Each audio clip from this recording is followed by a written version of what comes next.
What's good, y'all? Welcome back to another episode of the Shinobi Squad Podcast. I'm fan service Renji. I'm Shana Mostella. And we're still in the spooky graveyard. Yeah. Halloween is only now a few days away. Hope y'all got your costumes. Hope y'all aren't up at Walgreens harassing the cashiers and the staff members. Do you have any more sizes in the back? No, bitch. Halloween is like 2 days from now. We ain't got no more sizes in the back. And your janky ass just needs to put on a bed sheet that ain't got no pee stains in it, cut some holes out, and call it a day. You a ghost, or if you a Trump supporter, you a Klan member. Boom, costume done. With that said, do you have your costume ready for Halloween? No. Halloween's like 2 days from now. Half of the time, I don't know what I'm going to wear to the next convention. So Halloween's just one of those days where I just don't know what I'm going to wear. Yeah, we just even though I have a whole closet full of things to wear. I shouldn't be giving Shana a hard time because I don't know what I'm wearing for Halloween. Every year, I'm usually at a convention. I'm either at Youmacon or we're at Los Angeles Comic Con. It usually falls around Halloween weekend. So Halloween's just become forgotten in this household. I mean, in terms of actually like celebrating it outside of a con. This year, though, because we've pulled out of Youmacon, I will be home for Halloween weekend, and I still don't know what I want to wear either. I still really don't know what I want to do. And it's only a couple days away. Yeah, it's so bad. As hyped as Shana is about Halloween, those memes are so true. Picture of a cosplayer, 100 costumes in the closet.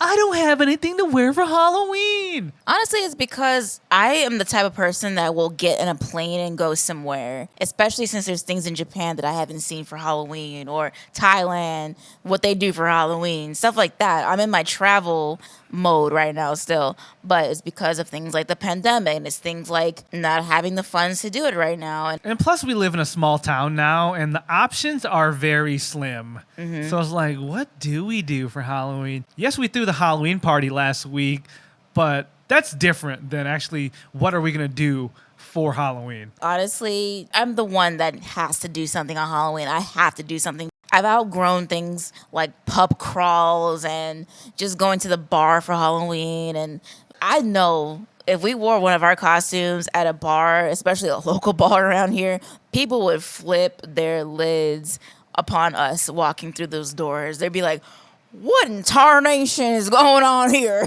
Yeah, we would definitely just destroy the Halloween contest if we put on our Predator cosplay or Shauna had her Alien Girl cosplay. They would have so many questions. I had so many questions one year when I was living in LA and I was dressed as Leatherface and I had my chainsaw. People were scared as hell, even by the craft foams chainsaw that I had. And they were just running for the door. And I'm like, dude, it's just foam. It's just foam. Like, I had people touching it and everything because they didn't believe me because of how I painted it. It looks so real. Refer back to my Instagram pictures of Leatherface. I just posted one the other day. Check that out. You'll see how real that thing looks. God, now I wish we did plan on going to some local Halloween parties, just try to win some money. I mean, we still can. We still can. It's like the costumes are going anywhere. I know, it's only Thursday, so we still can go to these parties and try to win some money real quick and just leave. Maybe we can finally beat out super sexy random girl. Or Mario and Mario. Let's not go to any Asian clubs that are run by a certain individual group of Asians that will beat up anyone else. In this small town, maybe we can find a club that we can win some shit. But that would mean I have to pull out the costumes and get it ready and repaint it and re-glue it. Touch up anything that broke. Yeah, it's been packed up for a while. I haven't been Predator for a minute, so yeah. Decisions. Never mind. It all sounds good on paper until you bust out a cosplay that's been packed away for like 2 years.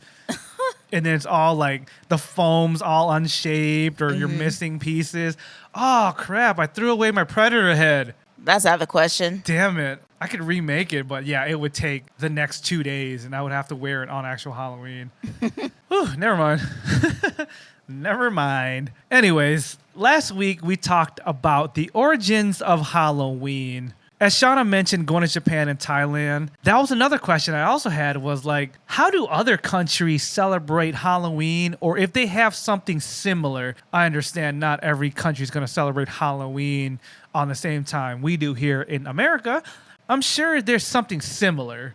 So that's what I want to talk about this week, because Shana and I definitely were planning to go to Japan for Halloween, but then pandemic happened, so that kind of cock blocked all that. But I'll get into all that later.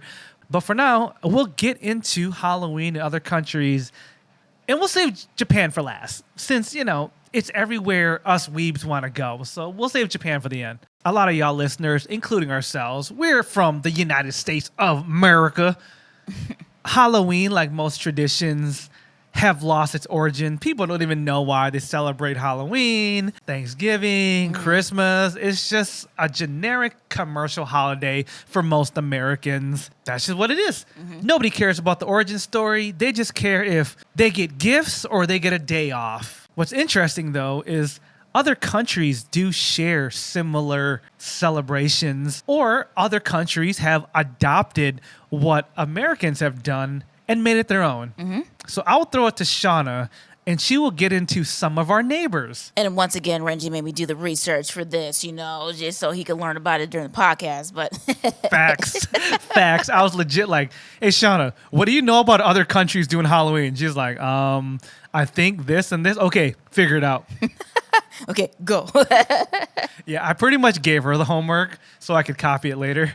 So let's take it to Mexico. They have a tradition called the Day of the Dead, Dia de los Muertos. And forgive me if I didn't pronounce that right. I know a little bit of Spanish, but not enough to save my life. But anyways, it's translated to Day of the Dead.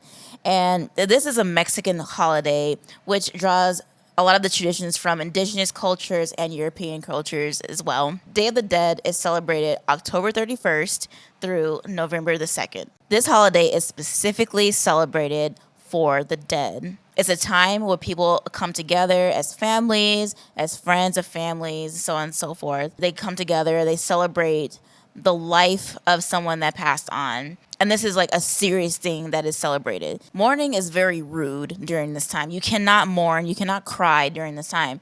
This is a time to celebrate someone's life. I get that, because even when my cousin, who passed away from COVID this past April, he knew he was dying. He knew his time was limited. And what he told his brothers, his mom, his sister, I don't want you guys to be sad for me. Celebrate my life. Celebrate my accomplishments and be proud of who I was. And don't be sad about what I didn't get to experience. Celebrate and cherish the time that I was here.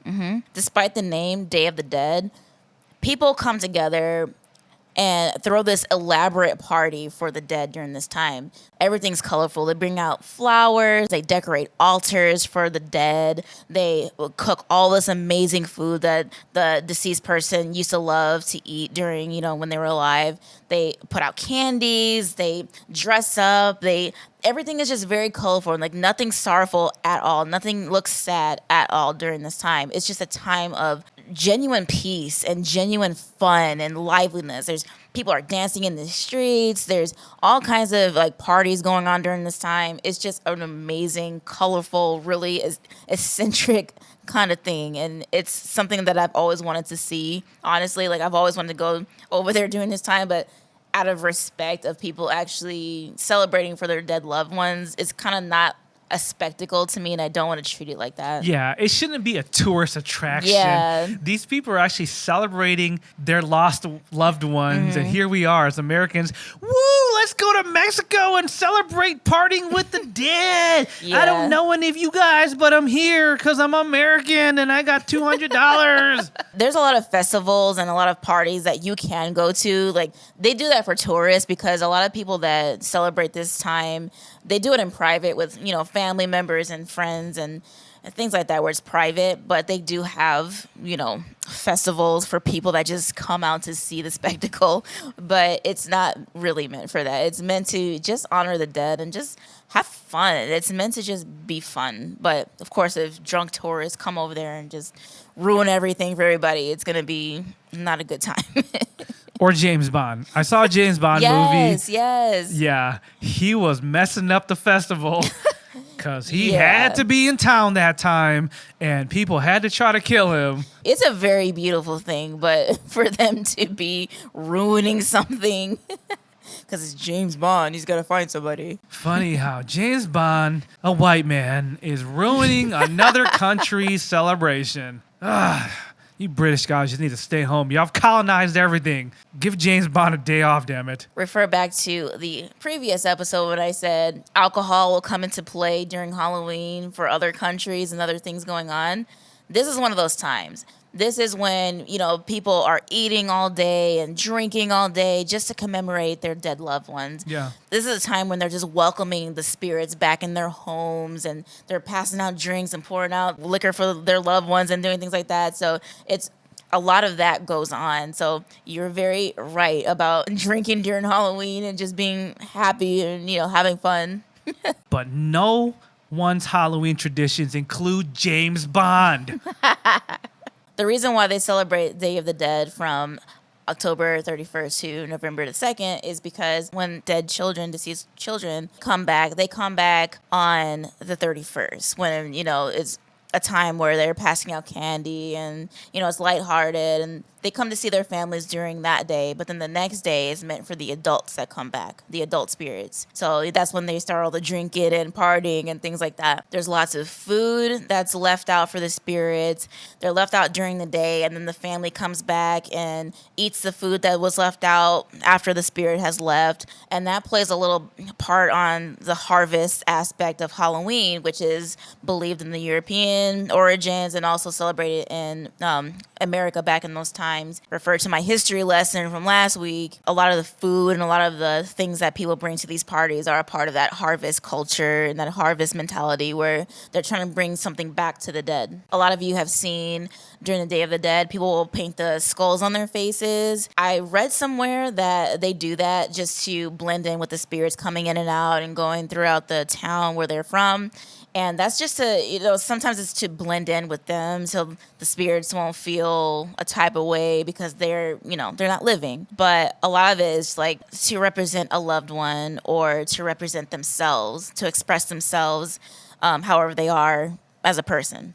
That's a good take on it that I'd never really thought about. People are dressing up so the spirits feel comfortable. Yeah. Because not all spirits and stuff are malicious. Yeah. And they're uncomfortable knowing that they're dead and other people are living. Yeah. So, learning something new. Mm-hmm. Like, that's a good take. It's like people are trying to make the spirits feel comfortable because they're the odd ones out. Mm-hmm. With all these movies we've watched and a lot of folklores we've seen, you see these malicious spirits that feel uncomfortable and they want what the living have. Mm-hmm. They feel provoked and they feel they have to take it. Yes. Unlike the time during when the Irish were first celebrating Halloween, they wore costumes to kind of ward off evil spirits and kind of blend in with them. But the Mexican culture likes to blend in with the spirits to make them feel welcome because they're celebrating their life. They're celebrating the dead. So that's why they paint the sugar skulls on their faces and why it's always so colorful. And, because it's a skull. So you're thinking it's supposed to be scary, but it's not. Every time you see the sugar skulls painted on someone's face, there's always flowers in their hair. It's very colorful, and those colors represent different things like purity and strength and family, things like that. So it's very positive. Never thought about that, and I've never really realized that or have seen that in other cultures where they're welcoming the dead. Mm-hmm. There's one thing to respect and there's one thing to celebrate, but to welcome them back. It really is. They'll also take this time to clean off their tombs or their tombstones or go to the cemetery and just clean it up and spruce it up for the spirits. So then when they come back, they'll have a comfortable place to rest because they've been partying for the past 3 days. That's really considerate. I've partied with my friends and they won't even get me to my front door. They'll just leave me in my driveway when I'm drunk. Wow. Yeah. No, there was one time where my best friend Abe did get me to my front door and just kind of left me there. And it was up to me to get to my bedroom. But then there was another time where I was super messed up. Actually, when I got roofied at a con, and he let me run through the parking lot and try to figure it out for myself while he was just like, follow my voice, Renji. Follow my voice. He thought it was funny because as soon as we got back to where we were staying, I ran out in the opposite direction of the front door of the building, and he thought it was a good time to mess with me. You know what, Abe? you're Mexican and you should show me more respect because you showed the dead respect. You need to show your living friend a little more respect next time. He made me crawl up them steps on my hands and knees. Oh my God. So on that note, when you're making fun of your friend, in Mexico, they really do honor their dead and they really take a lot of serious action to make sure that they celebrate the dead as much as they can. They do take the dead seriously, but not as seriously as another culture might. All right, Shana, so what you got next for us? Speaking of the importance of death, I will tell you guys about a worst case scenario where people are just so super enthralled by death and make it so important, even more important than the living people. We're going to journey to Indonesia. There's a tribe called the Torajan people. They live in the mountains. They're separate from the other people in Indonesia because they are a different religion. The religion of the people that are not a part of this tribe are Christian. The Torajan people are totally different. They live totally different lives, and they just live totally different ways than everybody else. They have this ritual called the Manane. Don't quote me on this. If I'm saying it wrong, this is a practice where they keep the dead. Like, say somebody passed away in their family. They take that dead body, they mummify it, they do some embalming thing where they take formaldehyde or some kind of vinegar or something like that and like preserve the body until they're ready to have a funeral. And this, comes to find out, saves them a lot of money. I guess funerals in all kinds of cultures, they cost a lot of money. So they take the body, they mummify it, and keep it in storage until they have the money to actually have a funeral.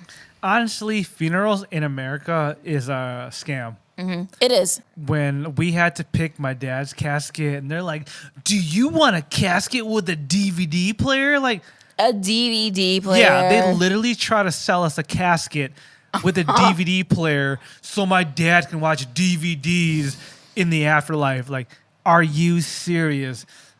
That's worse than the Gene Simmons Kiss casket that plays Kiss music or whatever Gene Simmons tried to sell. Yo, look it up. Gene Simmons, he literally tried to sell a Kiss casket on the radio. When someone dies, they don't care if they're buried in a Kiss casket. Mm-hmm. Just like my dead dad can't watch his favorite DVD, quote unquote, but they try to sell it. They tried so hard to be like, but what about your dad? My dad came from a third world country. He's happy to be buried anywhere. He's happy he didn't just die in the jungles of Southeast Asia. Right. And you're trying to sell me this $8,000 casket with a DVD player. Sell me a regular ass casket and I could put a cheap ass laptop in there for cheaper. Hell, give me a hole and I'll bury my dad with a DVD player. Anyways, the American Funeral Business Association is a bunch of bullshit. And I can attest to that. There's a couple of family members in my family who haven't had their own gravestones put on their grave sites because it's just really expensive. It really is. And I just think back to even the casket itself. You have to put a dead body in a casket for them to actually go through for a funeral. They won't just do it with like just anything. And it's just sad. It really is. You can't even bury somebody in peace.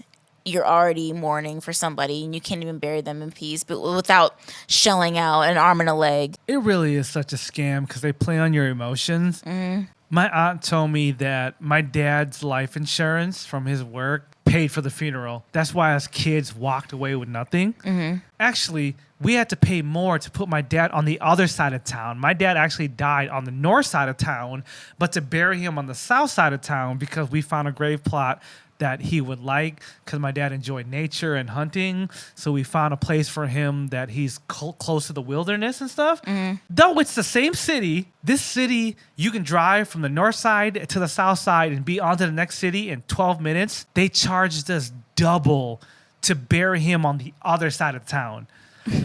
Actually, your dad was registered on the north side and that's what his address is. So he's not a part of the south side township. Anyways, American funerals are overrated. All right, moving on, Shana. Anyways. As you were saying, Moving on with the Manane ritual with the Toranjan people of Indonesia. I didn't even get to the best part. So they mummify their dead loved ones for a while until they have the money to have a real funeral. But the thing that I didn't mention was the fact that after they have their funeral, every 3 years, the Manane ritual is what they do when they undig their dead loved ones. They get the bodies out of the coffins. They tear off the old clothes that they were wearing, and they put on new clothes on this mummified body. They buy new clothes for this mummified body. Wait. You just ain't gonna dress it up and say undig. No. You just literally said they dig up the dead bodies, but you try to make it cute. You was like, they undig. No, they went and dug up dead bodies. Yes. You thought you was just gonna slip that past me. I'm trying to explain. Mind you, Shana did this research. I didn't hear about it until now. I was like, wait, undig? I was like, okay. And then my brain was like, 3, 2, 1. Wait, undig means they dug up the bodies. You just ain't gonna skate over that. I wasn't trying to. I was just trying to explain the process. Okay, hold on. Let me wipe the tears from your Okay. They're So frustrating every tears. 3 years they dig up. Yes. Don't say nothing cute like undig. They dig up the dead bodies, undress them, and put new clothes on them. They buy new clothes for their dead relatives. Put some new drip on them. Yes. Imagine if that person died as like a pilgrim, like 200-300 years ago, or however. Sorry, I don't know my history right now. You know, they got on their like 1700s clothes, their little bloomers, their little hat, but now they got on like Gucci shirts. Yes. Gucci jeans. Yes. No. Yes. Seriously, yes. Got a Burberry watch on. Yes. All right. Seriously, if the family can afford it, they will do that. They dig up the, not undig, they dig up the. Say what it is, Shauna. They dig up the bodies. You called me out so hard. They dig up the bodies. I wasn't even trying to like sugarcoat it. I was just trying to say it in They a way. undig. Oh my God. Anyways, they dig up the bodies every 3 years to replace their clothes, clean out their coffins, make sure everything's great. Same thing, you know, when I talked about the Mexican culture, the Day of the Dead, they do the same exact thing, except they don't undig the bodies and replace the clothes. They clean up the altars, they clean up the outside of everything, but they don't dig anything back up. So there's similarities there. Some, not all, some. So the Manane ritual unearth the bodies, put new clothes on the mummified bodies, because remember, they're mummified before they're buried. They're also praised in a way as if they were alive. The people of this town, they'll give the bodies cigarettes, alcohol, food, anything that they need during this time, and worship them and honor them as if they were still alive. They take selfies with these corpses. They post it all over the internet. You can go right now, Google it, look up the Manene ritual, and you will see pictures of people who are taking pictures of their dead loved ones right now to this day. They do this around late August, early September, and this is their time of ritual. Remember those same elements I told you about last week with my history story about Halloween's about a time of ritual, a time of renewal. Yeah, they do this during late August, early September. This is their time in Indonesia, their time of harvest. So they do this as a harvest ritual for the dead bodies, and they give them new clothes, new things. They jam-pack these tombs and these caskets with new things that they can take to the underworld. These are all elements of harvest that I talked about in the last episode. Damn, and y'all thought Weekend at Bernie's was extreme. Yeah. These people actually dig up these people from the past life. Holy shit. Every 3 years. I used to joke about what I wanted to happen with me when I died. I'm going to put you up on some game, right? So when I die, I figured I'd be rich and famous and have the money to afford this because I'm confident in myself. So I'm putting out in the universe. So when I die, I have a very messed up will. I want my body enclosed in glass, plastic, or whatever. And I want to be strung up in the house that I leave my family. I'm going to be in this plastic case, sealed. They're going to have me on the ceiling, and it's going to be motorized. So at different times of the day, my body will travel through my house. And I will have pre-recorded messages. Because like I said, I've been thinking about this for a while. So I'll record these messages starting from today even. Damn, I really should start recording these messages. The people that choose to live in my house will never be bored because I will have something new to say for 10 years straight. For example, at breakfast, my body will be motorized from my bedroom to the living room saying, "Hello, you enjoying breakfast? Great day we're having, right? Ha, ha, ha, ha, ha." Generic laugh. But to make it worse, because technology will be available, I will have holograms of myself popping up on the kitchen table asking my kids or grandchildren, "How is your day? How is school?" Ha, ha, ha, ha. Wow. And then throughout the day, there will be pre-recorded messages for breakfast, lunch, and dinner. And my body that is strung up in this plastic or glass case or whatever is available during that time of my death, it's going to be on a motor on the ceiling. So I will travel to different rooms throughout the day. So if you're one of my kin, my kids, my grandchildren, the only way you get my fortune is if you live in this house and you have to deal with my bullshit every day. Did you ever tell anyone about this? No, because they're not going to want to live in my house. I want them to find out when they get the will. I take pride in being the only one who knew this about you. So whenever your demise comes, I know exactly what to do because, and you even said that you wanted your body injected into space. Oh, yeah. That was also plan B. I just wanted my body injected into space, so I'm just floating around the universe forever and ever and ever. I want my body injected so far into space that I don't fall back into the Earth's atmosphere and burn up, because that would just defeat the purpose. You'd be like, But plan A is I want to be in the house I leave my family. Wow. I'm talking about pre-recordings. Damn, I need to get started on that now, because if they're going to have recordings for years on end, I need to start working on that. And I need to start predicting what's going to be cool. Hey, did you watch the latest episode of Fuller House? Hey, did you catch the latest episode of Pokemon blank region?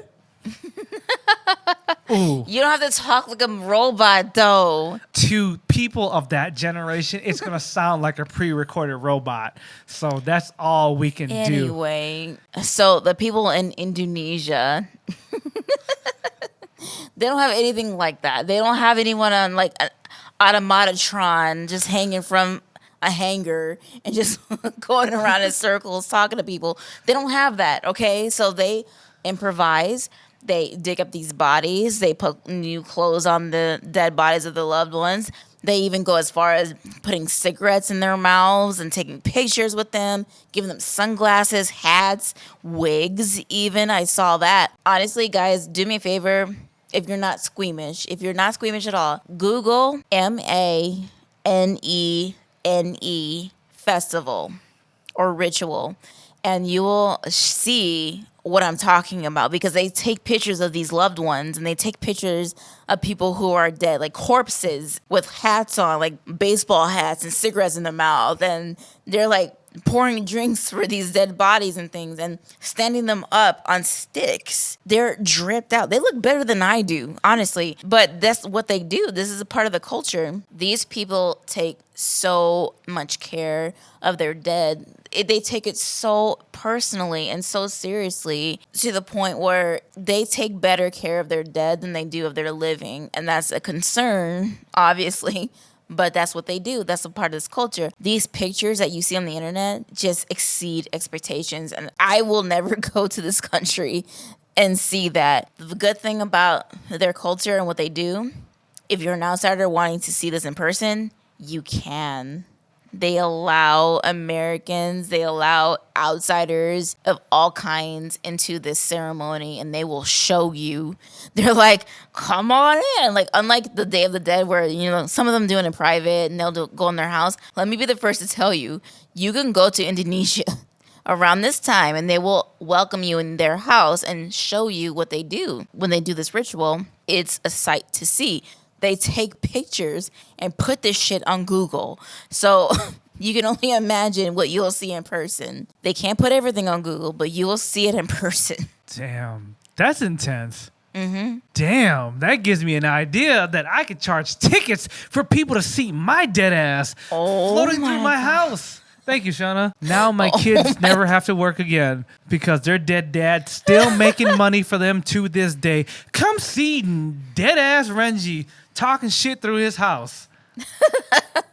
In closing with this segment, I will say that they go out of their way so much to where a lot of these people in this tribe go bankrupt because they're putting so much money every 3 years. Because you have to imagine, they have to save up money to have just a single funeral. If they're doing this every 3 years, they have to save up that much amount of money to have the funeral every 3 years, to have a reburial. That shows me that they care more about their dead than their living. It's sad, but in a way, it's kind of respectable for the dead. I mean, it's not quite always sad because sometimes the living, they have control of their own life. True. They have a chance to do better. And sometimes, let's be honest, a lot of people in our lives, your lives, we all know they ain't shit. Mm-hmm. So if they ain't shit, making these messed up choices to be a I ain't shit person, then why should you celebrate them? Mm-hmm. Like, you chose to live a shit life. You chose to just die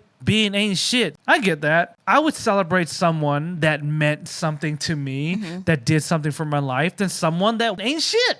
Yeah. I mean, we all have friends that ain't shit right now. So if they ever disappear from our lives, we don't feel bad. Let's be honest. Let's really be honest. Sometimes we wish some of these ain't shit friends in our lives would just disappear on their own, so we don't have to break up with them as a friend. So I get that. Mm-hmm. I'll be the first to admit, I've had people in my life pass away, and I gave no shits about them. I'm looking at y'all right in the camera. I've had people in my life die, and I don't give a shit about them. Why? Because they weren't shit to me in my life. They either treated me terrible, or they just weren't good people. I'm sick of having to put up this front like, you gotta care about everyone that passes away. You don't. If they're a piece of shit person, then they're better off not in your life. There's just some people that don't need to be cherished. So when it comes to celebrating the dead better than the living, well, there's some people that did a lot that helped your life, that helped your people, helped your community. But then there's a lot of people that were just in your life due to circumstances. So it's just like, screw them. They were just there. When I asked Shana about the history of Halloween, and then I also asked her, what do other people do around the world when it comes to Halloween or something similar? I was not expecting her to tell me people be digging up dead relatives, dressing them up, bringing them to parties. Yo, that shit's a trip. I need to look at those pictures. As much as I don't want to see dead people like that, but if people are posting selfies in celebration, then I don't think it's a taboo thing because these people are trying to celebrate their lost ones. So after this podcast records, I might have to look that up. No, seriously, you should. Don't take my word for it. Go and look this up. That's why I told you to Google this shit, because they have selfies of people standing outside of temples, standing outside of rice paddies, standing outside of citywides or whatever. Just all kinds of things. And I'm just like, wow, I don't even do that in my waking life right now. I need to go do this shit that the dead people are doing. I mean, even here in the U.S., you watch a lot of these movies, right? People used to take pictures of the dead. Yeah.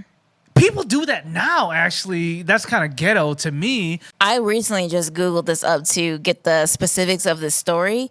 And there's pictures from this past August, because they do this around the end of August, after their harvest season. So I'm looking at pictures from this year, like a couple months ago. There's new crisp pictures. Crisp pictures of this goings on. This looked like it was taken a couple seconds ago. It didn't look like it was taken hundreds of years ago or whatever. This looked like it was just taken yesterday, because they still do this to this day. And that's why I'm saying Google it. It's there for anyone to see. But anyways, moving from Indonesia, let's go to Japan. If you're in the cosplay community and you haven't gone to Japan yet, y'all better put that on your bucket list. Start saving your pennies today. Supernatural shit aside, Japan is an amazing experience for everyone. Let's talk about Halloween in Japan. I never even thought about Halloween in Japan until YouTube suggested me a video. Conveniently, it was named Halloween in Japan. As soon as I watched this video, I was hooked. Screw the Cherry Blossom Festival. Screw everything else. I need to go to Japan during Halloween because I did not know they got down like this. This was the most lit Halloween I've ever seen. So let's get right into it. Let's start with the history of Halloween in Japan. Japan really started embracing Halloween around the year 2000. Disneyland Tokyo decided to have a Halloween theme that year. It was such a success that other theme parks started following suit. Halloween became one of the biggest non-traditional Japanese events of the year. It made me think, like, damn, what did Disneyland do? I mean, you could put Mickey and Goofy and gang in a cute Halloween costume, but what did they do to make Japan be like, yep, Halloween, we're going to celebrate that shit right now? Since it was a new phenomenon, Japan didn't really follow a lot of the traditions that Westerners follow. Honestly, they didn't really care about trick-or-treating. Why? Because in Japanese culture, they didn't want to bother other people and ask or beg. That's just something they don't do. So trick-or-treating, even though it was asking for candy, it was a no-no. They also didn't do a lot of other Halloween traditions. It wasn't about spooky stories or anything else Shana mentioned. They didn't care about any of that shit. It was pretty commercialized. Japan's main focus was on costumes.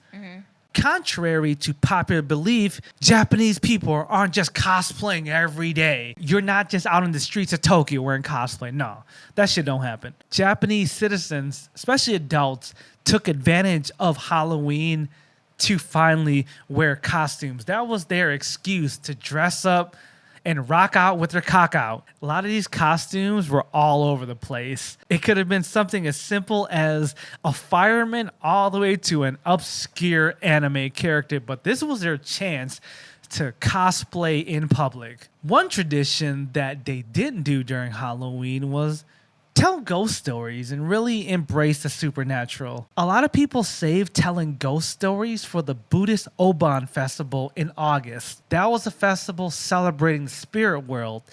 That's when Japan would embrace supernatural stories. TV networks would have haunted TV shows. That's when all the scary movies would come out during August. Made sense. That's their biggest time of year where they tell spiritual stories because of the Obon Festival. What Japan does embrace is the fun part of Halloween. Costumes and parties. I think the reason why they do that is a lot of the Japanese business life and business culture, it takes a toll on their residents and people that live there because they're always so overworked and they're always doing things and their day job life is not like our life. It's not 9 to 5. It's 9 to whenever they're allowed to go home. With that said, I'm assuming that's why they do focus on a lot of the fun, positive aspects of Halloween because, like Shana said, a lot of Japanese salarymen are worked to the bone. That's a lot of these people you find passed out drunk on the street. And that's also why it's okay to be passed out drunk on the streets of Japan because on top of working 18 hours in one day, your boss wants to tell you, come out for drinks with me. In a lot of Japanese corporations, it's frowned upon if you don't go have drinks with your boss after work. So they've been worked to death. Then they go have drinks and then they pass out on the streets. But Japanese culture is so respectful. They leave you alone, and I can attest to that because I passed out on the streets of Tokyo, but we talked about that before. But I passed out on the streets of Tokyo as a tourist, and I was perfectly fine. Back to the Halloween celebrations. One thing that they do right is they have Halloween street parties. These parties are happening throughout town squares and parks, pretty much wherever a large amount of people can gather. Some of the more popular spots are Roppongi Hills. Roppongi's kind of ratchet, so be careful if y'all partying in Roppongi. Roppongi's super ratchet. But Roppongi Hills, maybe it's like Hollywood Hills. I don't know, but according to my research on the JR Rails Pass website, a more notable one is Shibuya. To be specific, the Shibuya crossing and the center guide. The city shuts down this entire area to mobile traffic. That allows people just to walk around. No cars, no nothing. If you've ever seen a movie about Tokyo, if you've ever watched Lost in Translation or Tokyo Drift, anyways, any movie about Japan, they always show the Shibuya crossing where it's this busy intersection where there's cars and there's people and whatever. In normal times, have you ever seen Alice in Borderlands? Yes, that too. Where the kids are in the middle of the street and they go to a bathroom because they get caught up with the police. That was the Shibuya crossing, and I remember being there myself, and it was just amazing. But it's a very busy crosswalk that you cannot miss. Yeah, Shibuya crossing is a tourist attraction. And for Halloween, they shut that shit entirely down. Oh, what? They shut it all down so people can party on the streets of Shibuya. Ooh. And they shut down the center guy, which is also nearby, which is also a busy area. They block off all the streets for foot traffic to party. And now I'm reminded why I wanted to go there last year for Halloween, because Halloween was on a Saturday. Oh my God. They shut that shit all down. And if y'all have watched earlier or you know Japan doesn't have a open bottle law. Means you can drink alcohol on the streets, bring your own booze all over Japan. I mean, we did that anyway. Save money. So it is a party on the streets. And partying in just Shibuya alone, 70,000 people on the streets on Halloween. That is the ultimate hand clap emojis. Ultimate Halloween party where you can just party on the streets. You don't have to pay overpriced club prices, and you can just bring your own liquor. That shit just sounds so lit. I actually watched a YouTube video from a professional skater. Forgive me, I forgot who he was. Again, random YouTube recommendation. Halloween in Tokyo, this dude shared his entire weekend. It was 3 days, but at the start of the weekend, it wasn't even Halloween yet, and people were ready in costume, partying. And then when it came down to the day of Halloween, he went down to Shibuya, and the streets were packed, shoulder to shoulder, costumes from simple nurse outfits to full-blown armored cosplay. People were letting their freak out. And he was trying to vlog with people that couldn't even speak English. And they were just like, hey, okay, USA, just giving peace signs. But then he went into the heart of the party and people were turned up.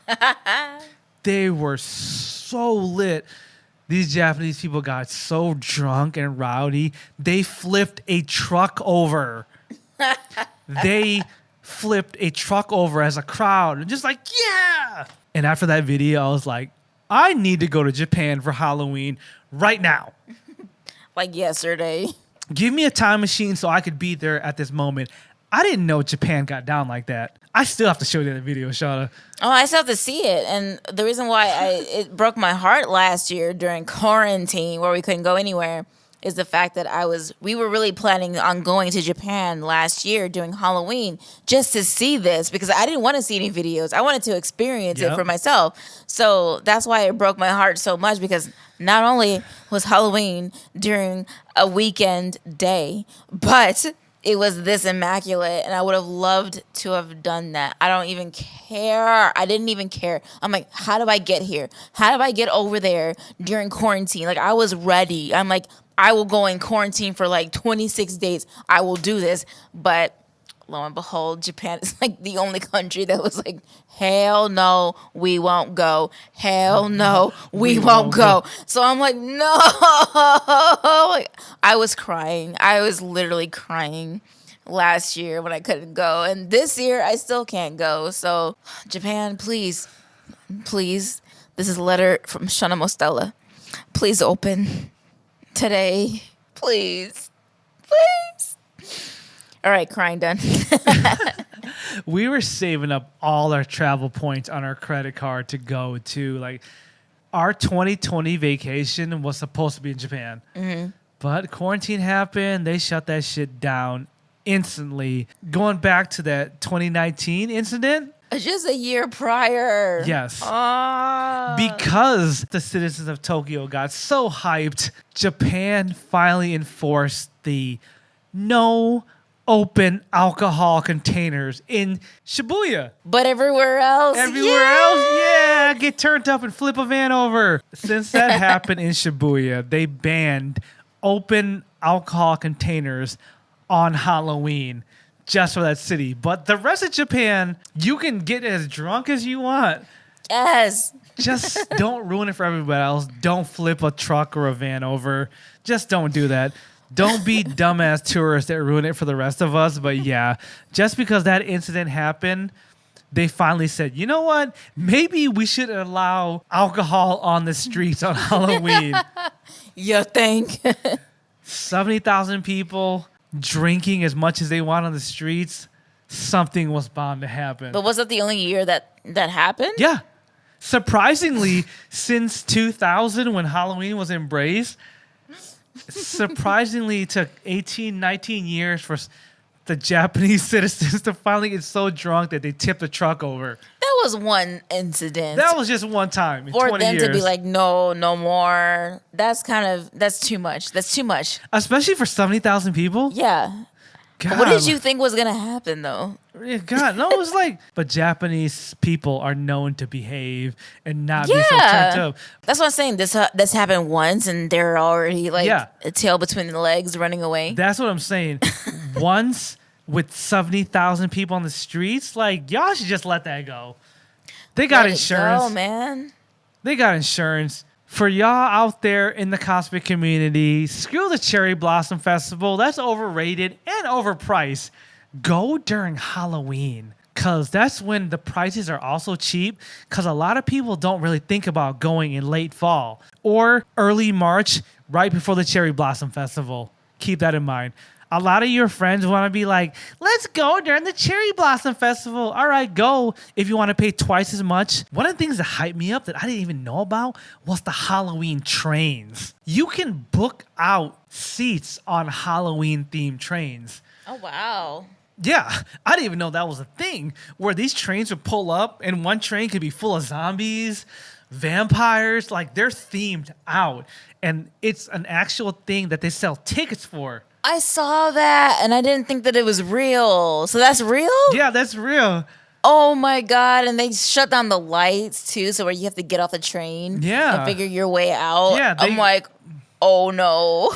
They do a whole experience. And I got this from the JR Rail Pass website. If you want to travel throughout Japan, your best bet is to buy a JR Rail Pass because you buy this pass for 2 weeks, right? And you can show this pass and get on certain train lines and bullet trains. So if you want to travel from Tokyo to Osaka, if you want to travel to different regions, if you want to get your Pokemon on and go to the Kanto region, you show this JR Rail Pass and one price covers it all. What's funny about that is sometimes normies don't know what's going on, and they buy a regular train ticket just to go home, and then they're stuck on this Halloween train with zombies and vampires or ghouls. They're just like, all right, when's my stop? I just need to go. It's intense too. Yeah. I hope they do this after hours where no one's trying to get to work or from work or whatever. So if you're caught between the hours of 7 and hell knows when, you kind of effed. No, they do this all day during Halloween. Or Halloween weekend, depending on when they do it. But yeah, but if you want to be a part of the party, you can pre-buy the tickets because it's not just one train. It's like I know, yeah, I've seen it. It's a series of trains, and every train has a theme. They have a party. Fun fact, though, before the Japanese government took control of it and organized it and made it a thing, the Halloween-themed trains started from expats that were living in Japan. For those that don't know what expats are, it's pretty much people that retired from other countries that moved there.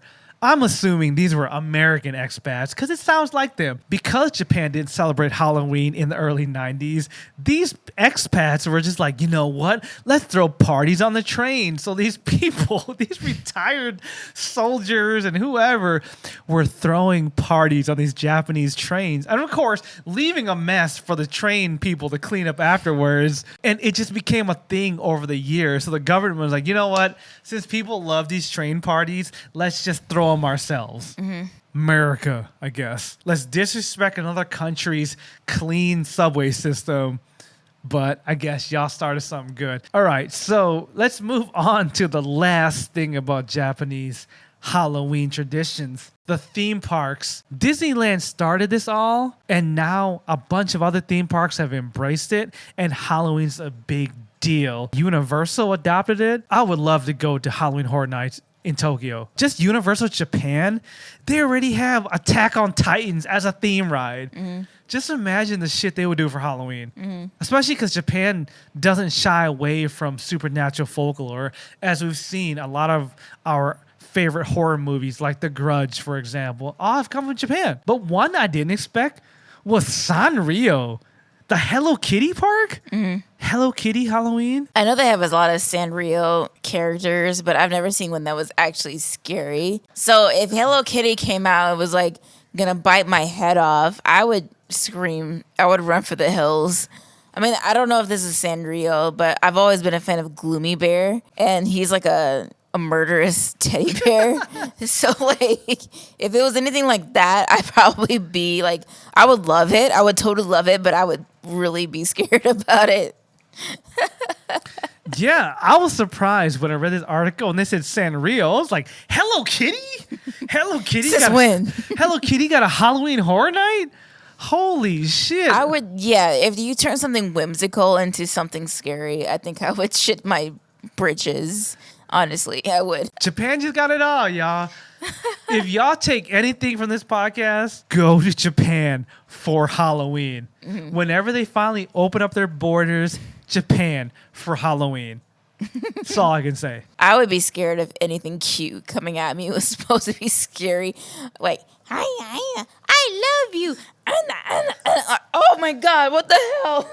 Nah, you're dead, bitch. Try to escape. Hello Kitty. Hannah, I love you. And then, oh my freaking God. Imagine a horror maze with Hello Kitty characters chasing you. You don't know if you want to take a selfie with Hello Kitty or run. Oh my God. I totally, because I don't like kids in general because I think that they're scary. So they're like, I love you, you love me.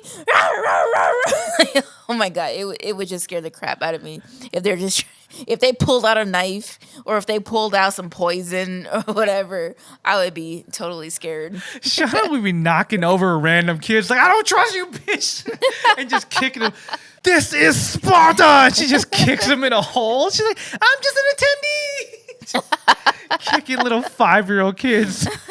I don't trust none of that. I don't care. It would be totally, that would get me. Okay. I'm the one of those people. That shit would get me. Okay. I hate that because demons, for example, love to impersonate children. Okay. Ghosts love to possess children. So I don't trust any of that shit.